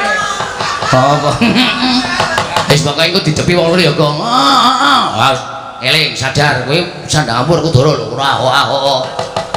Eling nek kowe Werkudara. Pokoke aku tak nyawangku Pancanaka terus. Aku sadar nek aku Werkudara. Iya. Nek wonge tekan kene nek perlu rasa omong. Weh, artine darani wayang mati. Ya omong ngono to, artis model apa enggak bicara? Oh iya. Ya wis ngono. Ponokan. Kowe padha menyang endi kowe? Kecandala bonton ora krincong sing kene.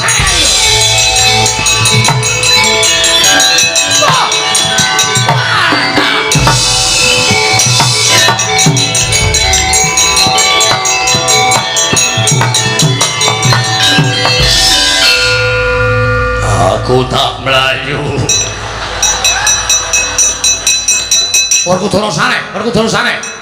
Wah, setan. Ana sing padha rupa karo aku. Jare tak untapke nyawane. Iki sapa iki? Iki sapa? Lah kok sak kepenake dhewe? Ayo lungguh. Iki dikon Baladewa sing kuwi kaya manut to ya. Wah, kaya tok getak-getak atiku miris. Iki sapa iki? Aku kok ngadep kaca gedhe-gedhe iki sapa iki? Weh, ya. Takon karo aku Nata Mandura Prabu Baladewa. Wah, setan alasku arepe dhewe. Aku Baladewa. Aja ngawu gawar-ngawur aku Baladewa. Sing mburi kowe sapa?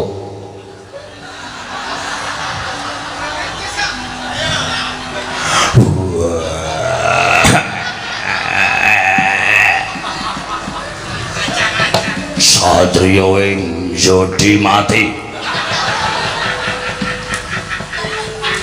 Raden Werkudara, cangkemmu gendi. Aku Werkudara, ya wis aku Bratasena. Padha wae, nek padha ya dicolke. Wis canda iki. Wis kecekel Werkudara. Iki sing ngarep iki iblise Petro iki. Weh, watun bener nek bedhek. Lah kok dadi iso dadi Baladewa karepe piye? Kok iso dadi Baladewa karepe piye? Soke sandangan sewan Baladewa. Ayo, iki Nata Mandura Prabu Baladewa. Wah, lah. Petro ora ganti ujune greten karo jeblok sewa tandai kare.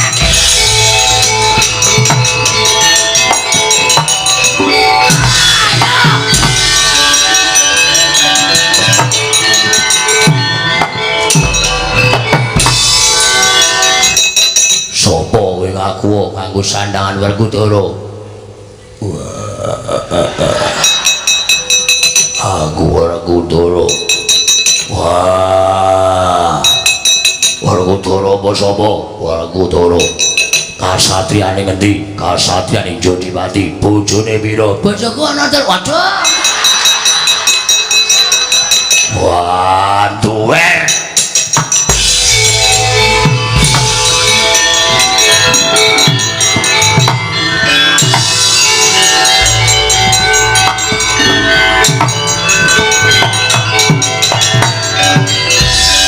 Sejaki. Wonten ing barang. Barang pun Kakang Prapta negara Ngamarta lah kok dadi suwung ora ana wong. Nggih. Ning metu saka Ngamarta tampel wates negara, bleduk mangampak-ampak lebur kasaput ing angin tak kira kerai banteng karo macan. Nggih. Ora pati nduga mono lah kok dadi kae Koko Prabu Mandura kok perang karo Koko Prabu Mandura. Werkudara perang karo Werkudara. Dimas, kowe misah sing endi? Kula tak misah Koko Prabu Mandura. Aku tak misah Werkudara ndak ora rampung-rampung dadiane.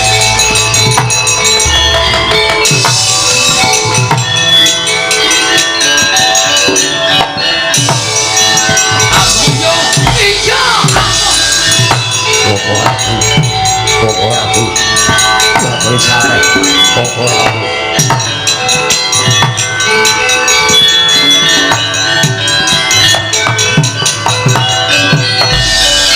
Koko Prabu. Sepinten karo katanipun ing Rayi Tadah Wadana. Kula aturi sare Koko Prabu. Sare-sare piye? Ora trima ngatasi Nata Mandura Prabu Lati kembali karo menungso jajaranan. Setyaki, katanya Kakang Dimas Setyaki. Koko Prabu, kula kok ngantos bingung menika ingkang pundi? Mas Madano Setyaki. Mas Madano. Pun Kakang kuwi duwe ciri gethek andeng-andeng ning dhuwur mripat. Iki Baladewa sing asli. Andeng-andeng ning dhuwur culekan mitane kuwi.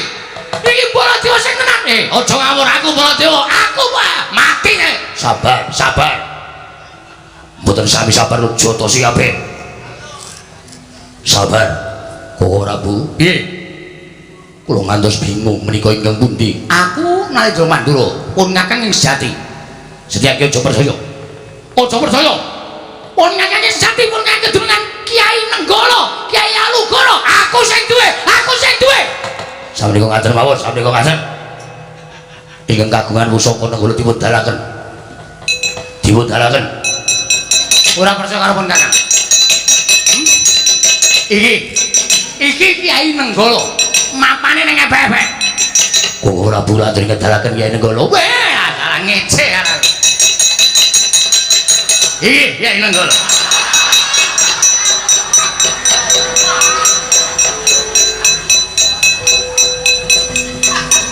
Baladewa kok nggawa geraji. Setyaki tak kandhani. Iki golek-golek gawelane sang Raja Majapahit. Mula pun Kakang buka pemotongan kayu jati. Sik jane kowe iki sapa?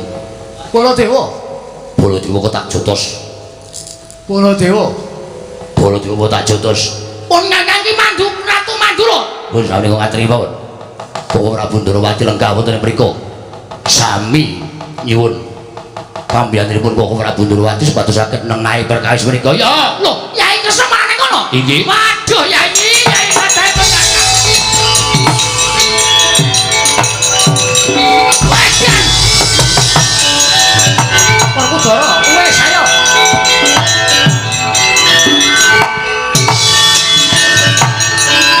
Dimas. Bojo mbok bisa. Wah, itek-iteke men modar sisan. Ojo mbok bisa Kresna. Ben aku ben modar. Wong kalah kok gleleng. Wah, jeliteng. Diliteng dekulmu atosku. Kowe kok galak karo aku Kresna.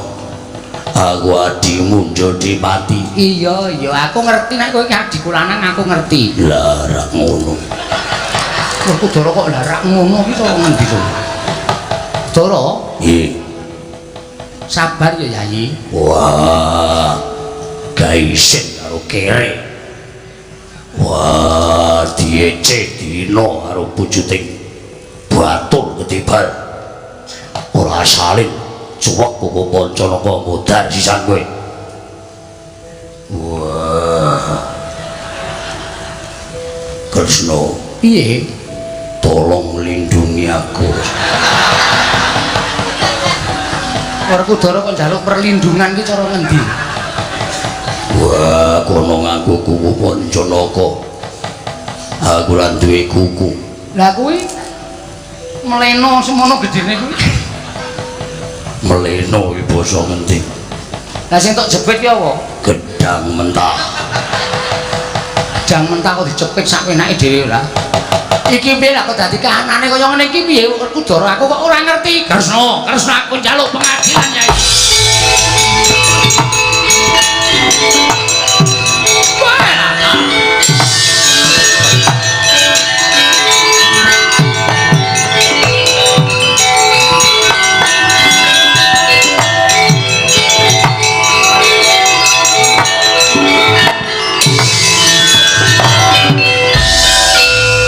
Iki aku Kresna. Inggih Koko Prabu Baladewa, kula ngertos panjenengan niku kula kanggep Koko Prabu kula. Koko Prabu kula anggap tiyang sepuh kula. Kresna Jata banji ndi banjiladan. Kono to ang banjiladan aku ngono kok banji ndi. Aku kok banjiladan. Aku wegah yen kowe ora adil Kresna. Iya, Werkudara, mengko aku adil Dimas. Iya. Kresna, piye-piye apa meneh? Aku titip salam dinggo Arimbi. Wah, wis ta kowe iki marahi nesu kok ya. Aku kangen karo Arimbi.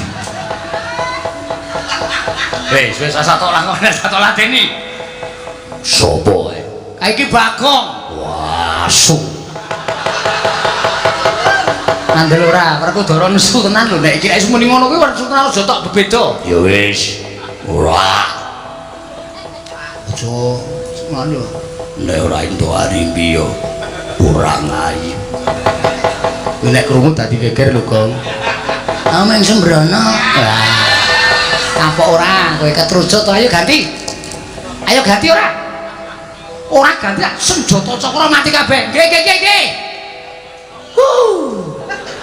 Ngarep gleleng sedelo kok ora entuk. Ayo. Ganti yuk, ganti Gong. Ayo. Oh, iki asline. Wis ngerti kok aku kae sing mburi ganti ora? Ganti kok bandemi watu.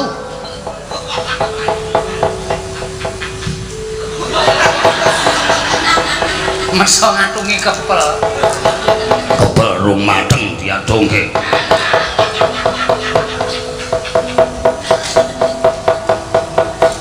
Lho, beta kuwi wah kleru le salen. Petro iki randaan klumbrak-klumbruk. Bareng tanggo kok dadi Baladewa. Lah, ngono ki ra mau setan to ora kenal. Dadi Petro karo Bagong pirang-pirang to Mandura. Nggih, Koko Prabu sampun. Sampun. Petro menika ngaten menika tentu wonten ingkang kongkonan. Coba saiki tak takon karo kowe sing kongkonan sapa? Bloko ora, Gong. Bloko ndak wong enak-enak iki wong udut-udutan iki mesti karo cengenges-cengenges kae karo kesengsarane awake dhewe.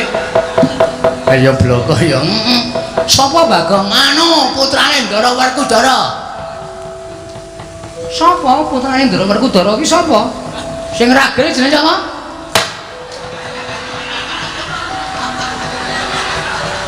Ana sing bandem ya, Tru. Ampun. Putrane Ndara Werkudara sapa kalah?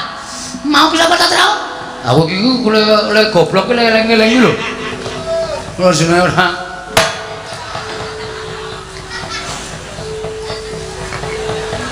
Sapa putrane Ndara Werkudara? Kok isih kenang wae ya? Sama madhep iki? Iya. Sapa? Putrane Ndara Werkudara inggih menika. Weh, lah watune saya gedhe kaya iki. Kok saya antep putrane Ndara Werkudara? Iya sapa Bagong sapa?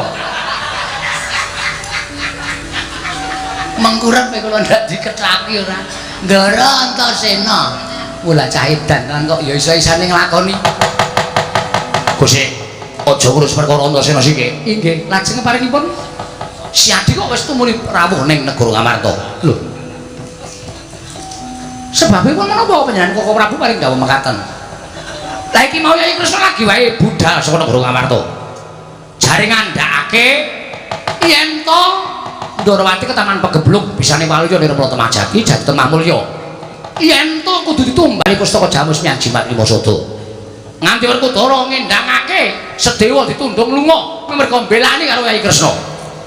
Sedewa ditundung lunga pustaka Jamus Limasada mbok asta tumuli siadi kondur marang negara Ndarawati. Kok iki kok tekan negara Ngamarta meneh karepe piye? Lho. Mun sewu Prabu. Kula nembe sepisan menika dumugi mriki ora estu. Siadi aja gawe-gawe. Siadi aja gawe-gawe. Siadi tekan kene mau karo pun Kakang. Estu kula mboten badhe akur dura. Menawi mboten mitados Setyaki. Mboten dawuh. Mrene yo Setyaki. Lho niki esaken dawuh.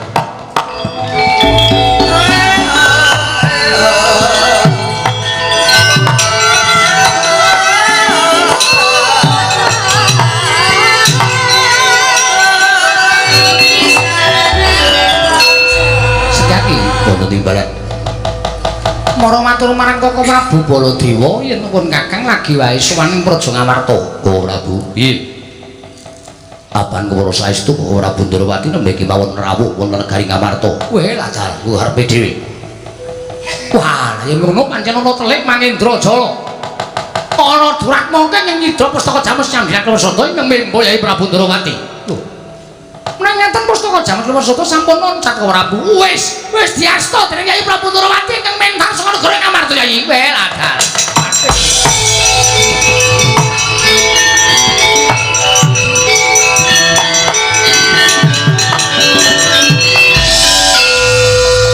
Dugu karepe dhewe. Lah kok dadi kaya ngono kan negara Ngamarta Werkudara? Nggih. Kok Siadi ora tanggap? Wah, aja takon aku. Malah guru mangsa kleru gedhe dene aku nglumputke karo Sedewa. Nganti Sedewa tak tundung minggat saka negara Ngamarta. Lho, Sedewa mbok tundung lunga? Yo.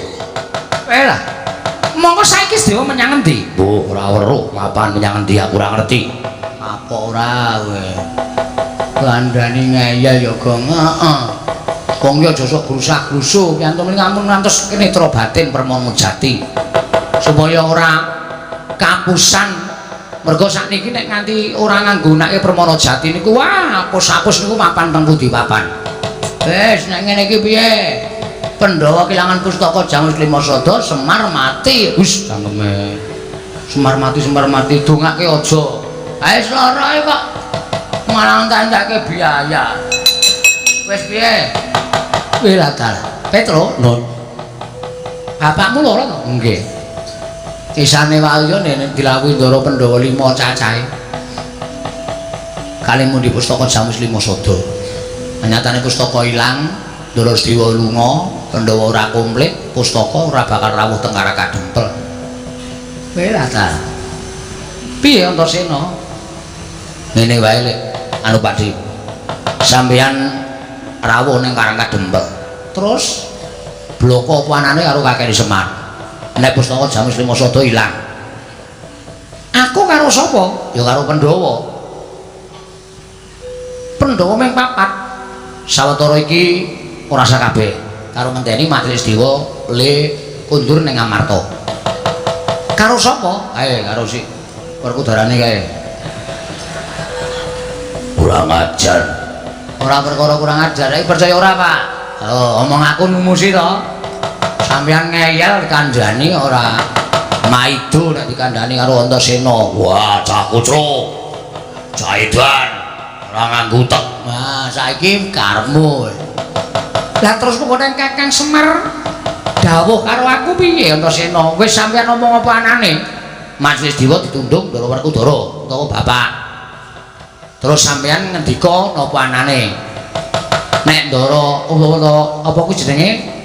Ndara Sedewa utawa Pak Majelis Dewa ditundung karo bapak. Iya. Pustaka Jamus Limasada ilang digawa nata Ndarawati. Lah engko nek bapakmu utawa bapakne Petruk Semar iki mengko ndukani karo aku? Ora ya, Truk, mboten. Bapak niku wong awas kok. Pun nonton mawon. Dadi duka men duka karo Ndara Werkudara. Apa Janaka ya tak kanthi? Lah niku malah sae. Ndara Janaka dikanthi mawon malah sae dadi 3 mengke mengkari ngentosi rawuhipun Siwa Darmakusuma kaliyan Ndara Nakula Ndara Sedewa. Nek pun komplit mugi-mugi bapak entuk tamba sarana saged nyawang Pandhawa 5 Mundi pustaka jaman Siwasada. Werkudara. Nggih. Melu aku. Wah, Ora sah alasan. yo Arjuna kantinen. ngestokake dawuh. Yayajen perlu babarno pisan mbok kanthi rawuh ning Kadempel. Yo. Monggo aku tak sik matur karo Kakang Semar. Mergo nek ora aku ora ono ingkang bakal iso ngrangkani marang penggaling Kakang Nayantaka. Yo ngestokake dawuh. Lah aku piye Kresna? Kok Prabu lenggah wonten negari Ngamarta. Lah baliku sok kapan? Menawi Kresna ingkang beto pustaka jaman Siwasada menika sampun kecepeng, kok Prabu nembe pikantuk kunjul. Kunjara wae. Kok tak bualang sirahmu. Oh iya ngapa to gong melu-melu senengane ora. Ah gawe cekak-cekak bali ya Trayo. Yo karo Ndara Kresna. Monggo sinuwun. Iya. Arjuna Yayi Punta kantine ya Werkudara. Yo Koko Prabu lenggah teng negari Ngamarta. Setyaki Koko Prabu kancanana. ngestokake dawuh. Antasena kowe melu karo aku. Yo Pak D ayo tak derekake Pak D. Iya. Ayo Werkudara. Yo Kresna.